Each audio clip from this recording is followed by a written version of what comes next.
फलटण तालुक्यात सलग 5व्या दिवशी जोरदार पावसाने हजेरी लावली आहे। आळंदी पंढरपूर महामार्गालगत पिंपराद विडणी दरम्यान असलेल्या उड्डाणपुलालगतच्या मोठ्या प्रमाणावरती बाजूच्या रस्त्यावरती पाणी साचले होते। मुसळधार पावसामुळे अनेक ठिकाणी ओढ्यांना पूर आलेला आहे, तर अनेक ठिकाणी रस्त्यावरती मोठ्या प्रमाणावरती पाणी साचलेले आहे।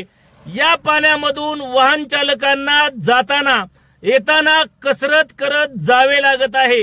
अवकाळी पावसाने यावर्षी जोरदार हजेरी लावल्यामुळे शेतकऱ्यांचे गरव्या कांद्याचे तसेच तरकारीच्या पिकाचे मोठ्या प्रमाणावरती प्रचंड नुकसान झालेले आहे।